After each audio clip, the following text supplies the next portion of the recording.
యాదగిరిగుట్ట శ్రీ లక్ష్మీ నరసింహస్వామి వారి ఆలయ పాలక మండలి తొలి సమావేశం కీలక నిర్ణయాలు తీసుకుంది. చైర్మన్ సత్యనారాయణతో పాటు పాలక మండలి సభ్యులు పలు అంశాలకు ఆమోదం తెలిపారు.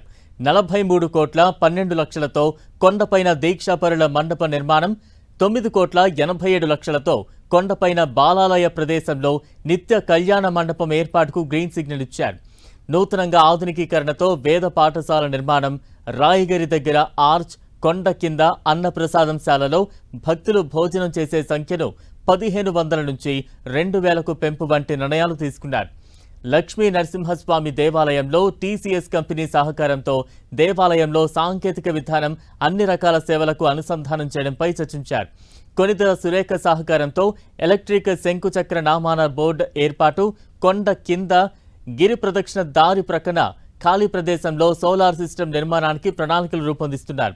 స్వామివారికి దాతలు ఇచ్చే విరాళాల కోసం ప్రత్యేక గది నిర్మాణం కోసం కొండపైన స్థలం పరిశీలన చేస్తున్నామన్నారు పాలక మండలి చైర్మన్ సత్యనారాయణ.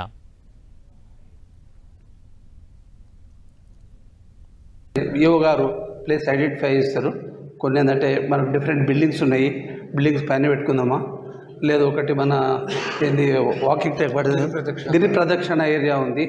గిరి ప్రదక్షిణ ఏరియా మొత్తం చేయగలిగితే ఒకవేళ 2 థింగ్స్, 1 is పవర్ జనరేట్ చేయొచ్చు.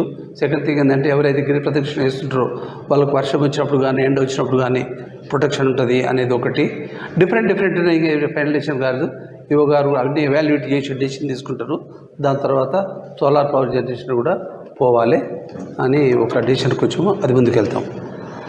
తర్వాత మెట్ల మార్గంలో ఏదైతే ఇంతకుముందు మెట్ల మార్గంలో షెడ్ ఉందంటే ఒక డోనర్ ముందుకు వచ్చి ఏంటంటే అతను చేస్తా అని ముందుకు వచ్చాడు. బికాస్ ఆఫ్ సమ్ రీజన్స్ అది ఎందుకు ఆగిపోయింది. కాబట్టి ఆ విషయంలో కూడా అది కూడా ఏంటంటే 1.4 crores ఏదో ఇన్వెస్ట్మెంట్ ఉంది.